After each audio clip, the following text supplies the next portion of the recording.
This institution operated under the guise of medical treatment while implementing systematic control mechanisms. Patients were subjected to rigid schedules and behavioral modification programs that prioritized compliance over care. The facility's architecture eliminated privacy through open wards and constant observation points. This approach mirrored broader institutional patterns, where therapeutic environments became tools for social control. Medical procedures were sometimes administered not for treatment, but to enforce discipline and submission. The institution maintained detailed records that tracked patient behavior rather than medical progress. Visitation was strictly controlled, isolating patients from external support systems and oversight. This created an environment where the distinction between medical facility and correctional institution became intentionally blurred. This facility was built during a period of massive institutional expansion in mental health care. Publicly, it was promoted as a state-of-the-art psychiatric hospital, representing modern medical progress. Such facilities were often presented as humane alternatives to older, overcrowded asylums. The architectural design typically featured long corridors, centralized control stations,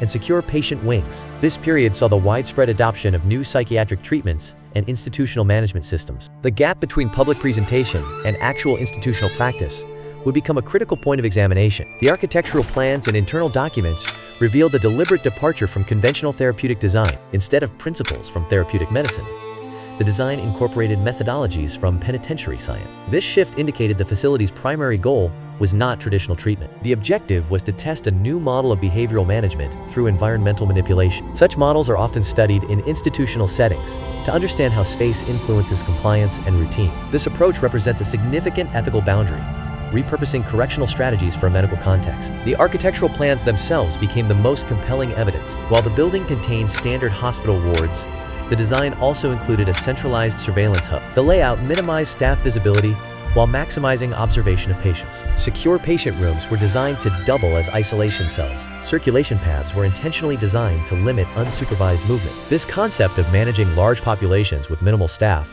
was borrowed directly from prison design. The facility's hydraulic doors were presented as standard safety features, designed to seal off sections in case of fire or chemical leaks. Similarly, remote locking systems were marketed as modern security upgrades, allowing centralized control over access points. However, these same technologies had a dual purpose.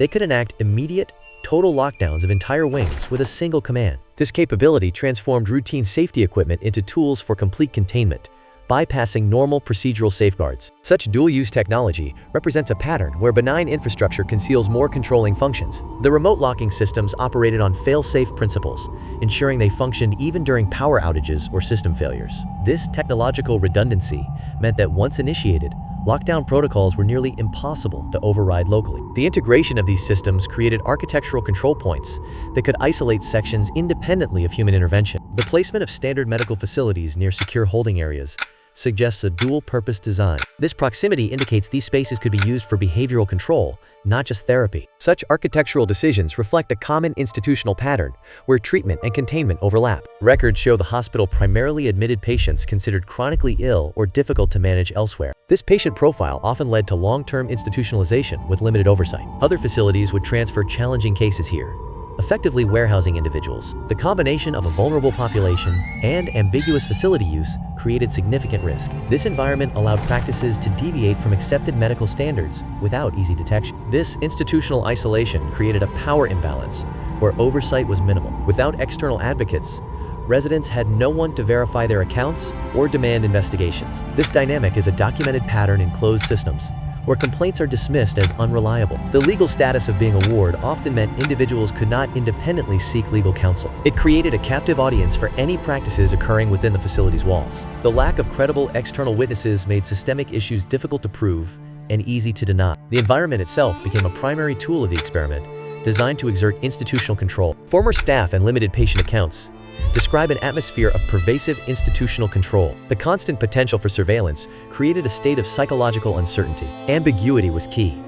Individuals could not discern if a space was intended for care or for punishment. Architecture actively discouraged social interaction, a common tactic in environments designed for behavioral control. Psychologists note these factors, surveillance, ambiguity, and isolation, could exacerbate mental distress rather than alleviate it. This approach mirrors patterns seen in other high-control institutions, where the setting is weaponized to shape behavior. The psychological impact was not a side effect, but a calculated outcome of the environmental design. The experiment's full parameters lack a single, verified author, leaving a critical gap in accountability. This ambiguity extends to staff awareness.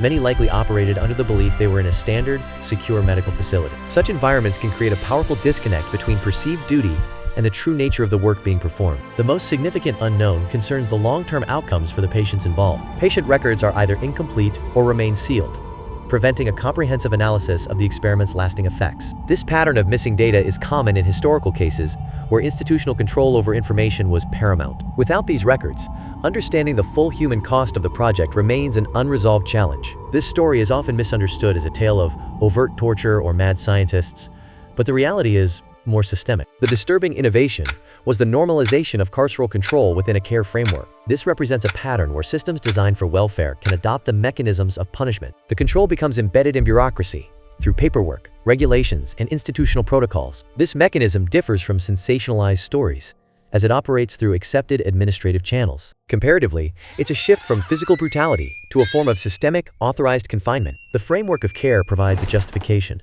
masking the expansion of surveillance and restriction. This pattern highlights how tragedy in such contexts often stems from institutional overreach, not isolated malice. The system's horror lay not in overt brutality, but in its calculated design. It manipulated behavior through environmental controls like strategic lighting and restricted sightlines. Door mechanisms and procedural rules enforced compliance without direct confrontation. This created a form of silent, impersonal management that was chilling in its efficiency. The case demonstrates how institutional power can be embedded in architecture and policy. It serves as a stark lesson in the critical need for accountability within such systems. Architecture and policy can be weaponized to create passive control systems. This control leaves few visible scars but inflicts profound psychological damage on those subjected to it. The key insight is the critical need for transparency and external oversight in any closed institution. This applies to hospitals, asylums, care homes, or any facility where a population cannot freely leave, when exit is impossible, and when the testimony of those inside is easily dismissed or discredited. A dangerous power imbalance is created. This environment allows systemic abuse to flourish. As accountability mechanisms fail, the risk multiplies because abuse can become normalized within the isolated system, hidden from public view. Therefore, independent verification and the right to be heard are not just safeguards but fundamental necessities. The legacy of this hospital serves as a stark warning about the environments we construct for society's most vulnerable members. It forces us to critically examine where the lines between therapy, security, and punishment become blurred. Institutions designed for care can, through their architecture and policies, create spaces of control rather than healing. This pattern is not unique. Similar institutional failures have occurred where isolation replaced treatment. The mechanisms of such systems often prioritize containment over the therapeutic needs of individuals. Scrutinizing these environments reveals how physical and procedural barriers can inflict lasting harm. The warning endures. Society must continually question whether its protective structures become punitive.